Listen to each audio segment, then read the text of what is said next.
Alors, bonjour, j'espère que tu vas bien. Je suis content de te recevoir aujourd'hui dans cette nouvelle vidéo. Alors, la dernière fois, nous avons parlé de Dieu te parle. Dieu te parle par la parole. Aujourd'hui, nous allons aborder une nouvelle leçon. Je parle à Dieu. Concrètement, comment prier? C'est quoi la prière? Comment ça se passe, la prière? Aujourd'hui, nous allons aborder cela. Alors, comme toujours, je te prie d'avoir ta Bible. Cet enseignement en particulier sera probablement un peu plus long que les autres enseignements parce qu'il sera un peu plus dense. Et je prie que par la grâce de Dieu, le Saint-Esprit ouvre tes yeux et t'accorde la grâce de comprendre sa parole. Je prie, merveilleux Saint-Esprit, par ta grâce. Merci pour ta présence. Merci parce que tu es avec nous. Je prie afin que tu nous conduises dans ce moment d'enseignement, ce moment de partage de ta parole. Viens et mets les mots dans ma bouche. Conduis-moi, inspire-moi. Je ne suis rien sans toi, Saint-Esprit. Je suis juste un instrument. Je prie afin que dans ta grâce, tu viennes, Seigneur, et que tu agisses au travers de moi. Je prie que cette personne qui m'écoute aujourd'hui soit transformée par la parole. Qu'aujourd'hui soit un nouveau départ dans sa vie de prière. Que sa vie change totalement. Que lorsqu'elle prie, qu'il y ait un impact. Que ce soit différent des fois précédentes. Je t'en supplie au nom de Jésus-Christ. Amen. Alors, comme je disais tantôt, j'espère que tu as ta Bible, parce que nous allons beaucoup lire aussi aujourd'hui. Donc, installe-toi bien, prends du temps, écoute la vidéo, note, aie ton cahier pour noter. Donc, le plus important, c'est que tu écoutes, que tu sois transformé. La vidéo, tu peux la réécouter plusieurs fois. Donc, prends vraiment le temps de d'écouter et d'être transformé. Amen. Donc, comme je disais tantôt, j'espère que tu as ta Bible et que tu as ton cahier de notes. Donc, nous allons commencer. Alors, comment prier? Je parle à Dieu. Concrètement, c'est quoi prier? Alors, c'est une question. Plusieurs personnes, lorsqu'elles viennent au Seigneur, elles se posent beaucoup de questions. Comment je fais? C'est quoi la prière? Etc. Prier, c'est communiquer avec Dieu, tout simplement. La prière, c'est le moyen de communication que Dieu nous a donné pour discuter avec lui, pour échanger avec lui. La prière, c'est le moyen que Dieu a donné à l'homme pour bâtir une amitié. Oui, je dis bien une amitié avec Dieu. Une amitié avec Dieu. Nous sommes dans la nouvelle alliance. Dieu nous appelle à être des enfants, des fils. Jésus appelait ses disciples, ses amis. Alors la prière aussi, c'est, comme je le disais tantôt, c'est le moyen de communiquer avec Dieu. Dieu est ton Père. Lorsque tu parles à ton Père qui est dans les cieux, lorsque tu parles à Dieu, tu pries. Ta prière, c'est un moyen d'exprimer de façon honnête et de toute sincérité ce qui est dans ton cœur. Alors, lorsque tu pries, tu exprimes à Dieu ce qui est dans ton cœur, tu partages ce qui est dans ton cœur, et c'est aussi en ça que consiste la prière. Donc, ne cesse de voir la prière comme quelque chose. J'insiste sur l'honnêteté parce que plusieurs personnes ne sont pas souvent honnêtes et c'est un danger. Lorsque tu pries, sois honnête, sois sincère dans ta façon de communiquer avec Dieu. Dis ce qui est sur ton cœur. Prier vraiment, c'est être vrai. Essaye de te visualiser en train de discuter avec ton Père. La prière, c'est ça. Dieu est ton Père. À partir du moment où tu as accepté Jésus d'un cœur sincère, Dieu devient ton Père. Souviens-toi que je t'avais dit au début de l'enseignement que tu es devenu un enfant de Dieu. Donc Dieu devient ton Père. Alléluia. Lorsque tu pries, tu parles avec ton Père. La prière, ce n'est pas venir crier. La prière, ce n'est pas un récit où tu viens, tu te mets juste à parler, parler, parler, crier, bavader. Non.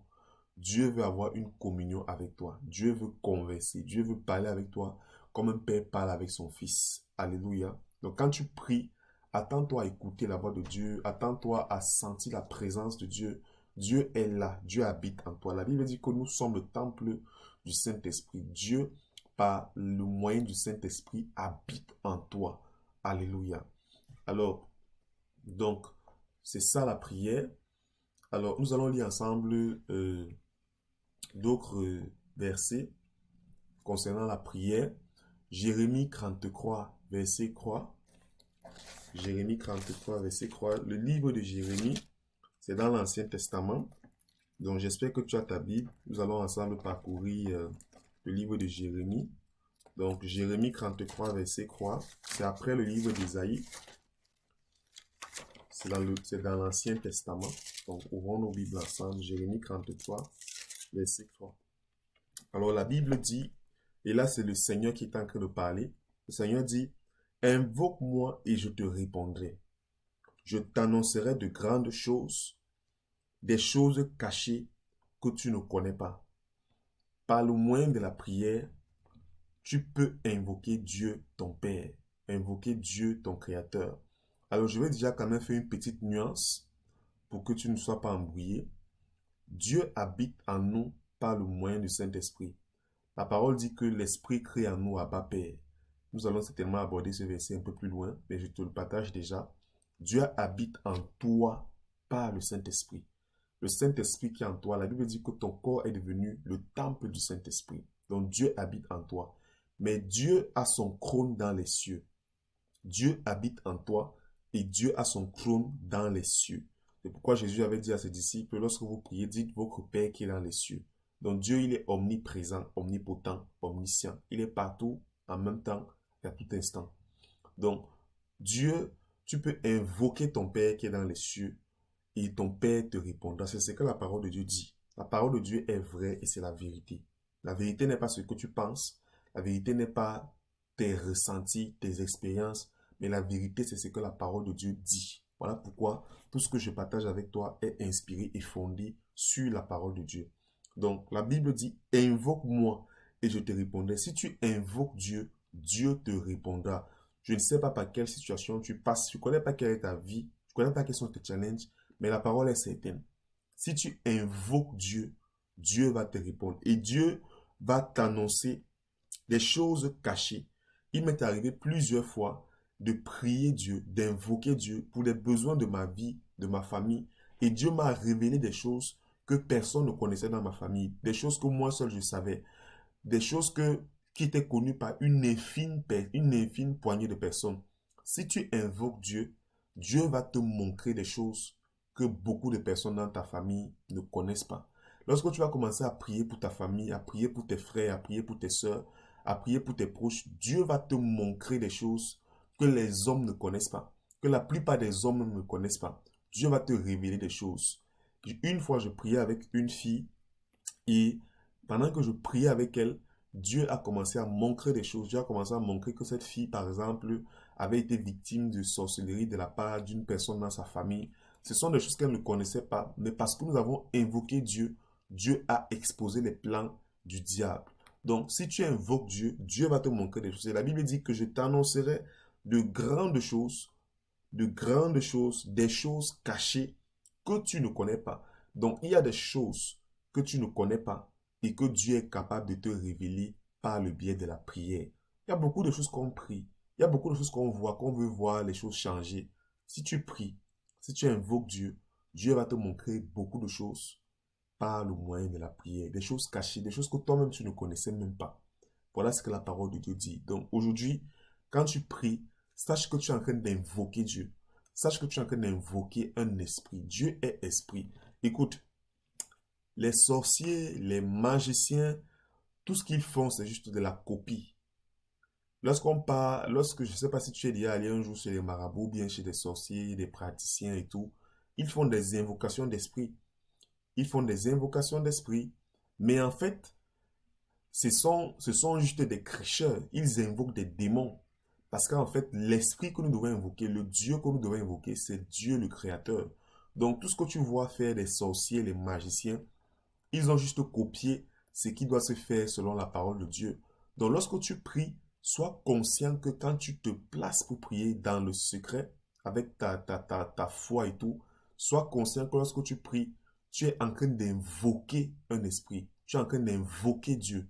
Tu es en train d'invoquer des esprits. Alléluia. C'est secret spirituel ce que je suis en train de te dire, bien-aimé. Lorsque tu pries, tu invoques un esprit. Dieu est esprit. Dieu n'est pas un homme physique, c'est un esprit. Donc quand tu pries, tu invoques un esprit. Tu dois être conscient de ça. Et tu dois être conscient du fait que tu es supérieur. Tu es supérieur, j'insiste encore, tu es supérieur aux sorciers. Parce que l'Esprit de Dieu habite en toi. Tu es au-dessus des sorciers. Tu es au-dessus des démons. Tu es au-dessus de la sorcellerie. Voilà pourquoi tu ne dois pas avoir peur des sorciers. Parce que l'esprit que tu invoques est supérieur à tous les autres esprits. L'esprit qui est en toi est supérieur et plus fort que tous les autres esprits. Donc, sois conscient de ça. N'aie pas peur quand tu pries. N'aie pas peur que les sorciers vont t'attaquer. Dieu est en toi. Tu as la victoire. Amen. Alors, nous allons ensemble encore ouvrir Matthieu 28, verset 20. Matthieu, c'est dans le Nouveau Testament. C'est le premier livre du Nouveau Testament. Premier livre des 4 évangiles. Donc, Matthieu 28, verset 20. Jésus est en train de dire, j'espère que tu t'es déjà retrouvé, Matthieu 28, verset 20. Alors, ce sont les derniers écrits du livre de Matthieu. Et dans cette section, Jésus est en train de donner les dernières instructions à ses disciples avant de partir. Alors, Jésus a dit dans le verset 20, on va lire la partie B, c'est-à-dire la deuxième partie du verset 20. Jésus dit, et voici, je suis avec vous tous les jours jusqu'à la fin du monde. Alléluia. Jésus est en train de dire à ses disciples qu'il est avec ses disciples jusqu'à la fin du monde. Tu es un disciple de Jésus. Et parce que tu es un disciple de Jésus, aujourd'hui je t'annonce que la parole de Dieu dit que Jésus est avec toi jusqu'à la fin du monde. S'il te plaît, la parole de Dieu est vraie. Jésus quittait la terre. Jésus donnait les dernières instructions. Lorsqu'une personne est en train de mourir, les dernières choses que cette personne partage sont des choses qui lui tiennent particulièrement à cœur. Ils sont en général les choses les plus importantes. Si tu apprenais par exemple que tu dois mourir, je ne sais pas trop, dans un jour, certainement, tu vas décider de faire les choses les plus importantes de ta vie parce que tu sais qu'il te reste juste 24 heures à vivre. Tu vas donner les informations les plus importantes, tu vas faire les choses les plus importantes pour toi. Et Jésus, effectivement, était en train de faire son dernier séjour sur la terre. Il donnait les instructions les plus importantes à ses disciples. Et une de ces instructions, c'est qu'il a dit à ses disciples, je suis avec vous. Jésus-Christ, ton Seigneur, ton Sauveur, cette personne que tu as acceptée dans ta vie depuis un certain temps, Jésus te dit aujourd'hui qu'il est avec toi jusqu'à la fin du monde. Ça veut dire que tu vas mourir. D'autres disciples de Jésus-Christ vont naître. Aussi longtemps qu'il y aura des disciples de Jésus jusqu'à la fin du monde, Jésus sera avec eux. Alors, ne te sens pas seul. Dernièrement, je discutais avec quelqu'un qui me faisait comprendre qu'il était paniqué. Il m'a écrit, il m'a dit, prie pour moi, s'il te plaît, je me sens paniqué et tout. Et j'ai dit à cette personne, non, je n'ai pas besoin de prier avec toi. Jésus est avec toi, Dieu est avec toi, ton Père est avec toi, il est en toi. Tu dois mettre ta confiance en lui et tu dois prier parce qu'il est là. Tu n'as pas besoin de paniquer parce que Dieu est avec toi. Est-ce que tu es conscient que Jésus est avec toi? Parfois, tu as des situations, tu as l'impression que tu es seul, que tu es abandonné par des hommes. Mais Jésus, il est là. Ton sauveur est là. Et si Jésus a pris la peine de dire à ses disciples, je suis avec vous jusqu'à la fin du monde, c'est parce que Jésus savait qu'à un moment donné, les disciples pouvaient avoir l'impression que Jésus les a abandonnés, que Jésus n'est plus avec eux. Peut-être pendant que tu m'écoutes, tu as l'impression que Dieu t'a abandonné, que Dieu n'est plus avec toi. Tu as l'impression que tu as décidé de suivre Jésus et que Jésus t'a comme laissé tomber. Jésus t'a comme abandonné. Tu traverses des moments difficiles et tu as l'impression que ce Jésus que tu avais accepté comme ton Seigneur et ton Sauveur t'a laissé tomber. Il t'a abandonné. Non, ce n'est pas vrai. Jésus ne t'a jamais abandonné. Jésus dit qu'il est avec toi jusqu'à la fin du monde. Est-ce que tu le crois? Si tu le crois et tu médites et que dans ton esprit, tu as conscience de la présence de Jésus-Christ, tu vas commencer à sentir sa présence. Si tu as conscience de ce que Jésus dit, si tu prends la parole, tu la médites, c'est-à-dire tu réfléchis profondément sur la parole. La Bible dit Jésus est là. Tu commences à penser, tu commences à te dire Jésus, tu dis que tu es là. Je veux sentir ta présence, je veux être avec toi. Je veux sentir, je veux être rassuré que tu es là. Je te garantis, tu vas commencer à sentir la présence de Jésus. Parce qu'il est là. C'est un esprit, il est là. Est-ce que tu le crois? Alors aujourd'hui, je t'invite à croire que lorsque tu pries, et même hors de ta prière, sache que Jésus est avec toi. Parce que tu es devenu un disciple de Jésus-Christ. Sache que Jésus-Christ est avec toi. Alléluia. Sache que Jésus est avec toi. Amen. Alors, nous allons aussi lire ce verset de Jean 16, Jean chapitre 16, verset 13. Le livre de Jean, c'est un livre du Nouveau Testament. Donc, c'est après Jean, c'est après Luc. Donc, Jean 16, verset 13. J'espère que tu y es déjà. Donc, moi, je suis en train de parcourir aussi ici. Jean 16, verset 13. La Bible dit, quand le consolateur, alors j'ai l'impression que je vais lire un peu plus haut. Oh, parfait. Je vais lire à partir du verset 5. Jean 16, à partir du verset 5. Je vais lire à partir du verset 5 dans la version Louis II de la Bible. Alors, j'espère que tu as écouté l'enseignement précédent où je parlais des différentes versions de la Bible. Alors, je lis à partir du verset 5. Donc, je vais lire de 5 à 13. La Bible dit, mais je m'en vais vers celui qui m'a envoyé. C'est Jésus qui est en train de parler. Il dit qu'il s'en va vers celui qui l'a envoyé, c'est-à-dire vers le Père, vers Dieu. Et aucun de vous ne me demande où vas-tu. Mais parce que je vous ai dit ces choses, la tristesse a rempli vos cœurs. Jésus avait dit à ses disciples qu'il sera tué, qu'il sera lapidé. Et Jésus est en train de dire à ses disciples, mais je m'en vais, je vous ai dit que je vais partir, mais personne ne me demande où je vais. Parce que la tristesse a rempli votre cœur. Verset 7, Jésus dit, cependant, je vous dis la vérité, il vous est avantageux que je m'en aille. Car si je ne m'en vais pas, le consolateur ne viendra pas vers vous. Mais si je m'en vais, je vous l'enverrai. Ah, ça c'est puissant comme parole. Jésus dit à ses disciples, je suis en train de partir vers le Père. Je vais vous laisser, je vais partir vers le Père. Les disciples avaient connu Jésus-Christ homme, Jésus-Christ physique, Jésus-Christ qui était fils d'un homme. Et Jésus était en train de leur dire, je vais bientôt mourir, mais je vais remonter vers le Père. Et Jésus dit, il est avantageux pour vous que je m'en aille. Alléluia. Il est avantageux pour vous que je m'en aille. Et qu'est-ce qu'il a dit? Car si je ne m'en vais pas, là nous sommes sur le verset 7 encore, le consolateur ne viendra pas vers vous. Mais si je m'en vais, je vous l'enverrai. Jésus-Christ homme, tu n'as pas eu l'opportunité de rencontrer Jésus-Christ homme physique parce que tu n'étais pas encore né. Alléluia. Tu n'étais pas encore né. Mais Jésus te dit aujourd'hui qu'il était avantageux que lui, il parte parce qu'il devait nous envoyer le Saint-Esprit, le consolateur. Oh Jésus, merci pour ta parole. Le Saint-Esprit. En fait, Jésus est en train de dire à ses disciples, j'ai été avec vous, vous m'avez connu, vous avez discuté avec moi, mais il y a quelqu'un que je vais vous envoyer, le Saint-Esprit. Et quand Jésus dit, il est avantageux pour vous que je m'en aille, ça veut dire que Jésus estime qu'il était mieux qu'il reçoive le Saint-Esprit. Il fallait qu'il parte pour qu'il reçoive le Saint-Esprit. Pourquoi? Parce que le Saint-Esprit allait venir leur enseigner plus de choses que ce que Jésus leur a enseigné. Et nous allons voir ça un peu plus devant.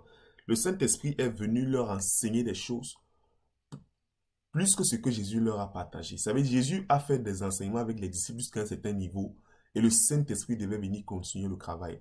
Écoute-moi, tu as invité Jésus dans ta vie, tu as accepté Jésus comme ton Seigneur et ton Sauveur. Ce Jésus-Christ, c'était un Jésus qui est mort sur la croix, il est ressuscité. Jésus est un esprit et son esprit, c'est le Saint-Esprit.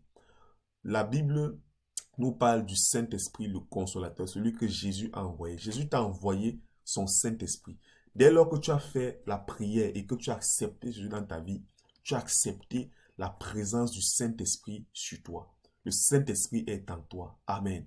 Le Saint-Esprit est en toi. Et lorsque je continue la lecture, il dit, et quand il sera venu, il convaincra le monde en ce qui concerne le péché, la justice et le jugement. Là, nous sommes au verset 8. Le Saint-Esprit est celui qui te convainc de péché, de justice et de jugement. Quand tu as donné ta vie à Jésus, il y a beaucoup de choses que tu vas commencer, que tu vas vouloir faire, mais dans ton esprit, tu vas sentir que ce que tu es en train de vouloir faire n'est pas bien. Avant, par exemple, tu te masturbais, tu n'avais pas honte, tu n'étais pas gêné. Quand tu vas accepter le Saint-Esprit, quand tu vas accepter Jésus, quand tu as accepté Jésus, pardon, le Saint-Esprit qui est en toi va créer en toi le dégoût de beaucoup de choses. Le Saint-Esprit va te convaincre de péché. Ça veut dire ce que tu faisais avant et que tu pensais que c'était normal. Le Saint-Esprit va te convaincre de pécher. Tu vas te sentir mal à l'aise. Tu vas te sentir gêné. C'est ça le Saint-Esprit. Le Saint-Esprit va venir dans ta vie et va veiller à ce que chaque fois que tu veux quitter de la voie de Dieu, qu'il crée dans ton cœur un sentiment de gêne qui va te pousser à revenir sur le bon chemin. Le Saint-Esprit va créer en toi un inconfort. Chaque fois que tu vas vouloir pécher, le Saint-Esprit qui est en toi va te rappeler. Tu vas entendre comme une voix dans ton cœur qui va te faire comprendre que ce que tu es en train de faire n'est pas bien, que ce que tu es en train de faire n'est pas une bonne chose, que tu es en train de prendre une mauvaise route. C'est le travail du Saint-Esprit. Il vient te convaincre de jugement. Il vient te convaincre de justice. Alléluia. Il vient te convaincre de péché. Donc, chaque fois que tu vas vouloir pécher, que tu vas vouloir exercer ta propre justice ou alors manquer la justice de Dieu, c'est-à-dire te comporter selon ce que la parole de Dieu prescrit, le Saint-Esprit va te rappeler. Le Saint-Esprit va te rappeler. Et il dit, au verset 10, nous sommes au verset 10 de Jean 16, la justice parce que je vais au Père et vous ne me verrez plus. Le jugement parce que le prince de ce monde est jugé. J'ai encore beaucoup de choses à vous dire, mais vous ne pouvez pas les porter maintenant. Ça veut dire que, comme je te disais tout à l'heure, Jésus a enseigné les disciples. Il leur a enseigné beaucoup de choses, mais il n'a pas pu tout leur enseigner. C'est pourquoi Jésus a dit, j'ai encore beaucoup de choses à vous dire, mais vous ne pouvez pas les porter maintenant. Jésus est en train de dire à ses disciples, je vous ai enseigné beaucoup de choses, mais il y a encore beaucoup de choses que je dois vous enseigner, mais pas maintenant. Et au verset qui suit, verset 13, il dit, quand le consolateur sera venu, l'esprit de vérité, alléluia, le consolateur, l'esprit de vérité, c'est le Saint-Esprit, c'est lui. Il vous conduira dans toute la vérité. Le Saint-Esprit qui vient sur toi, qui est venu sur toi quand tu as accepté Jésus, il va te conduire dans toute la vérité. Ça veut dire, si tu as le Saint-Esprit en toi et que tu es convaincu de la présence du Saint-Esprit, le Saint-Esprit, c'est une personne. Alléluia. Le Saint-Esprit, c'est une personne. C'est un esprit, c'est une personne. Lorsque tu seras conscient de la présence du Saint-Esprit en toi, la Bible dit que le Saint-Esprit va te conduire dans toute la vérité. Jésus a dit, je suis le chemin, je suis la vérité. Si tu as le Saint-Esprit en toi, le Saint-Esprit va te conduire selon les voies de Jésus. Tu vas pouvoir vivre comme Jésus a vécu sur la terre. Tu vas pouvoir vivre dans la vérité comme Jésus. Tu vas pouvoir vivre en te préservant du péché. Tu vas pouvoir pardonner tes ennemis. Tu vas pouvoir pardonner ceux qui te persécutent. Tu vas pouvoir oublier ce qu'on t'a fait de mal. Tu vas pouvoir être rempli d'amour comme Jésus était rempli d'amour.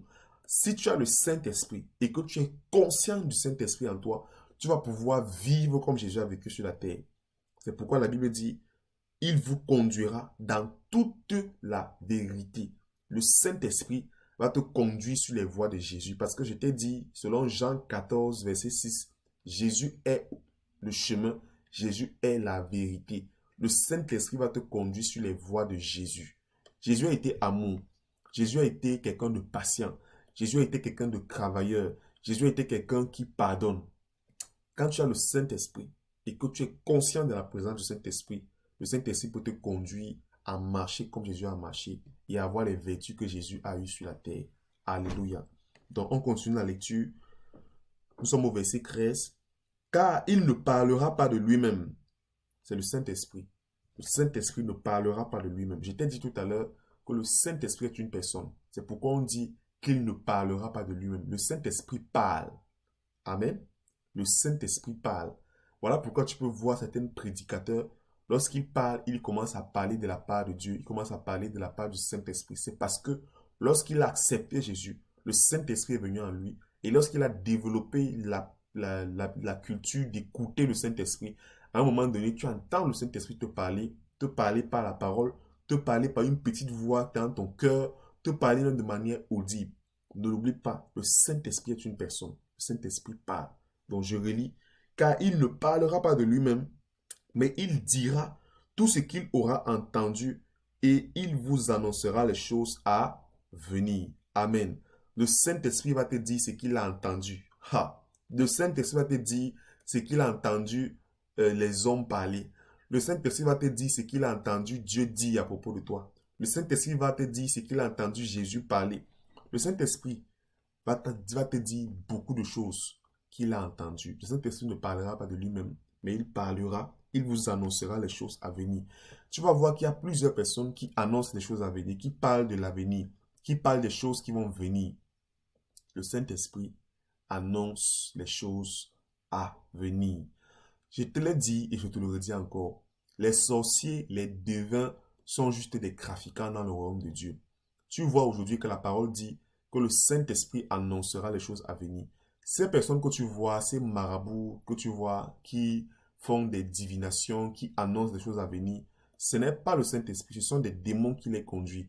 C'est juste la photocopie de ce qui se passe dans le royaume des cieux. Si tu crois en Dieu, si tu pries Dieu, si tu développes la conscience que le Saint-Esprit est avec toi, le Saint-Esprit va te montrer les choses à venir.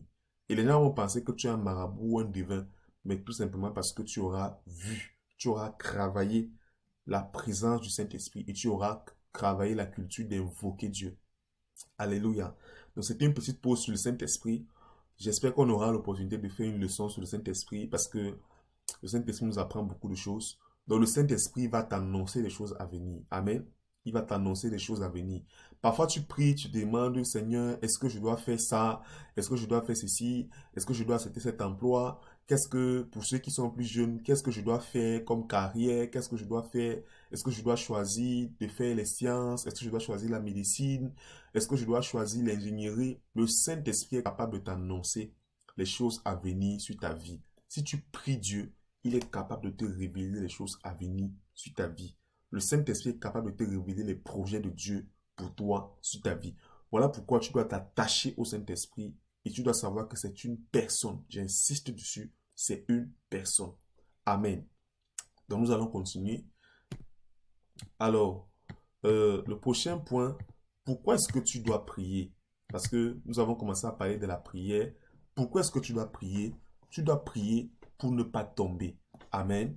La parole déclare dans le livre de Matthieu, chapitre 26, verset 41. Nous sommes dans le Nouveau Testament. Veillez et priez afin que vous ne tombiez pas dans la tentation. L'esprit est bien disposé, mais la chair est faible. C'est Jésus-Christ qui parlait à ses disciples lorsqu'il a dit veillez et priez. En fait, la Bible nous dit que Jésus-Christ était allé avec ses disciples sur la montagne. Ils sont allés sur la montagne et Jésus a laissé ses disciples à l'écart et il s'est retiré pour aller prier. Et pendant qu'il priait, il a prié pendant 1 heure. Il est revenu, il a vu ses disciples dormir. Il a réveillé ses disciples en disant, mais vous n'avez même pas pu prier 1 heure. Il a laissé ses disciples. Il leur a dit, priez. Il est reparti pour prier encore à l'écart seul. Jésus est encore revenu et il a vu ses disciples endormis. Et il leur a dit, veillez et priez afin que vous ne tombiez pas dans la tentation. L'esprit est bien disposé, mais la chair est faible. Je sais que tu as des envies de prier. Tu as souvent envie de prier, mais tu as l'impression que vraiment, tu veux prier, mais tu as envie de dormir. Tu veux prier, mais tu veux te distraire. Tu veux prier, mais tu veux faire autre chose. Tu veux prier, mais tu sens dans ton cœur que c'est comme si il faut que tu ailles un peu te balader. Jésus te dit aujourd'hui, tu dois prier afin de ne pas tomber dans la tentation. Il y a plusieurs personnes qui tombent dans la tentation. Plusieurs personnes tombent dans le péché. Plusieurs personnes continuent à faire le péché. Tu connais ta vie. Il y a beaucoup de péchés dans ta vie qui continuent de persister parce que tu ne pries pas assez. La Bible dit que tu dois veiller et prier. Lorsqu'on dit veiller, veiller, ça veut dire que tu ne dois pas être endormi. Veiller, quand on parle d'une veillée, ça veut dire que toute la nuit on est debout. Quand quelqu'un te dit j'ai veillé toute la nuit, ça veut dire que toute la nuit il n'a pas dormi. Amen. Quand quelqu'un te dit j'ai veillé toute la nuit, ça veut dire qu'il n'a pas dormi toute la nuit. Lorsqu'on parle de veiller, on parle de veiller lorsqu'il fait noir, lorsque c'est le moment de dormir. Si quelqu'un est resté éveillé toute la journée, il ne va pas te dire j'ai veillé toute la journée. Non. On dit toujours j'ai veillé toute la nuit. Pourquoi? Parce que Dieu nous appelle à veiller. Veiller non seulement dans le sens où nous devons prier le matin, nous devons prier le soir, nous devons prier la nuit en tout temps, mais aussi Nous devons veiller dans le sens où les ténèbres, la tentation, c'est un peu comme l'image des ténèbres. La tentation, c'est comme l'image des ténèbres. Écoute, aussi longtemps que tu vas vivre sur cette terre, la tentation sera toujours devant toi. Voilà pourquoi tu dois voir la tentation comme des ténèbres. Tu dois voir la tentation comme la nuit. Voilà pourquoi tu dois veiller. Parce que si tu ne veilles pas, comme si c'était la nuit, tu vas tomber dans la tentation. Je me répète. Lorsqu'on parle de veiller, on parle en général de rester éveillé lorsqu'il fallait dormir. Et on ne dit pas j'ai veillé en journée. On dit en général j'ai veillé la nuit. La nuit ici, c'est le symbole du moment où on est tenté. Tenté de s'endormir, tenté de prendre du repos. Et la tentation sera toujours devant ta porte. Aussi longtemps que tu seras sur cette terre, tu seras toujours et toujours tenté. Voilà pourquoi, lorsque tu pries tout le temps, la parole dit que tu es exempté de la tentation. Tu dois prier tout le temps. Tu dois prier tout le temps afin de ne pas tomber dans la tentation. Prier tout le temps, ce n'est pas dire prier du matin au soir. Non. Nous allons certainement aborder cet aspect de prier sans cesse. Parce que la prière, c'est aussi en esprit. Donc, tu dois veiller parce que la tentation existe et sera toujours là chaque jour. Tu dois veiller parce que la tentation sera toujours devant ta porte. Amen. Voilà pourquoi tu dois veiller. Voilà pourquoi tu dois veiller. Donc, veiller pour ne pas tomber dans la tentation. L'esprit est bien disposé. Oui, tu peux être bien disposé. Tu peux avoir soif de Dieu. Tu peux être motivé à servir Dieu. Tu as envie de Dieu. Tu veux servir Dieu. Tu peux être rempli d'engouement pour Dieu. Amen. Tu peux être rempli de zèle pour Dieu. Mais, si tu ne veilles pas, si tu ne pries pas, tu vas tomber. Parce que la Bible dit, l'esprit est bien disposé, mais la chair est faible. C'est quoi la chair? La chair, c'est tout ce qui n'aime pas Dieu. Tu veux mener une vie de sanctification. Tu veux t'éloigner du péché. Tu veux éviter de faire ce qui ne plaît pas à Dieu. Dans ton cœur, tu as le désir, tu as la soif, tu as l'envie. Tu veux vraiment faire des choses qui plaisent à Dieu. Et c'est une bonne chose. Mais la chair est faible. Ça veut dire que dans ton esprit, tu veux faire plaisir à Dieu. Mais ta chair, mais tu as toujours comme une sensation dans ton corps qui veut te pousser à pécher. Tu veux suivre Dieu, mais tu es toujours tenté par des filles que tu vois passer ou bien par des beaux gosses que tu vois passer. Tu veux servir Dieu, tu veux marcher selon la parole de Dieu, mais tu es toujours tenté de vouloir voler l'argent un argent qu'on a mal placé. Tu veux servir Dieu, mais tu es toujours tenté de vouloir regarder un peu les images bizarres sur les réseaux sociaux, ou bien tenté de vouloir fumer, de vouloir prendre l'alcool, de vouloir prendre la drogue. La Bible dit veiller et prier. Si tu veilles et tu pries, au fur et à mesure que tu développes l'habitude de veiller et de prier, tu vas tuer dans ton corps les désirs de la chair, les désirs charnels, les désirs de vouloir faire des choses qui ne plaisent pas à Dieu. Je vais te donner un exemple simple. Moi, j'avais l'habitude de boire de l'alcool. Mais à force de veiller et de prier, les désirs de l'alcool ont été tués dans ma chair. Les désirs de vouloir boire une bière ont été tués dans ma chair. Donc à un moment donné, je n'ai plus envie de boire.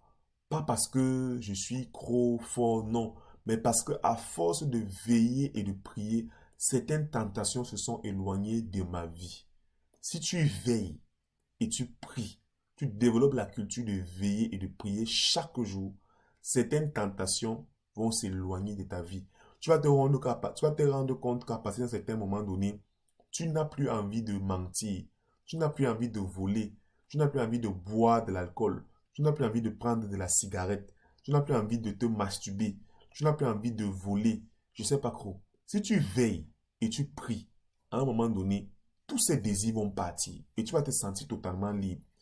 Donc aujourd'hui, je t'encourage à prier. Je t'encourage à prier parce que au fur et à mesure que tu pries, certaines tentations s'éloignent de ta vie. N'oublie pas aussi, prier, c'est communiquer avec Dieu, c'est parler avec ton Père, c'est discuter avec ton Père. Alléluia. Donc, invoque Dieu. Sache que Dieu est un esprit. Je te l'ai dit au début. Sache que Dieu est un esprit. Et lorsque tu invoques Dieu, Dieu est présent. Le Saint-Esprit t'a été donné. Lorsque Jésus-Christ est mort, il t'a donné le Saint-Esprit, le consolateur. Il est là, le Saint-Esprit est en toi. Et le Saint-Esprit va te révéler beaucoup de choses. Beaucoup, beaucoup, beaucoup de choses. Alors, je vais te dire aussi une chose. Pendant qu'on y est, pour que tu ne sois pas embrouillé, je vais certainement aborder ça dans une des leçons à venir. Sache que Dieu, Jésus-Christ et le Saint-Esprit sont un. C'est trois personnes différentes, mais c'est trois personnes en un. Ça veut dire Dieu, c'est le Saint-Esprit, c'est aussi Jésus. Jésus est Dieu qui s'est fait chair et qui est venu sur la terre pour mourir pour les hommes. Le Saint-Esprit est l'esprit que Jésus nous a laissé après être monté vers le Père. Les trois sont un. Les trois sont des esprits et les trois sont un. Dieu a créé, Dieu a plusieurs personnes. Toutes ces personnes sont des personnes qu'on appelle les personnes de la Sainte Trinité. Dieu, le Père et le Fils sont un. Voilà pourquoi je te parle de Dieu et je te parle de Jésus-Christ qui est venu sur la terre, Fils de l'homme et tout. Et je te parle du Saint-Esprit. Amen. Peut-être par la grâce de Dieu, dans une des vidéos, je vais peut-être aborder ce point. Mais garde déjà ça à l'esprit pour ne pas être embrouillé. Au fur et à mesure que tu écoutes les enseignements que je partage avec toi, tu vas certainement savoir quand invoquer Dieu, quand invoquer le Saint-Esprit, quand invoquer Jésus-Christ. Alors, pour cette partie, comment prier Dieu, nous allons faire, je vais arrêter la vidéo à cet instant et nous allons faire une deuxième partie. Donc, comme l'enseignement va être long, je vais m'arrêter juste ici parce que nous sommes déjà à 30 minutes et plus. Donc, la deuxième partie de comment prier Dieu, nous allons la faire tout à l'heure dans une autre vidéo. Alors, à tout à l'heure, j'espère que tu as été édifié par ce moment et à la deuxième vidéo sur comment prier Dieu. Que Dieu te bénisse. Shalom et à tout à l'heure.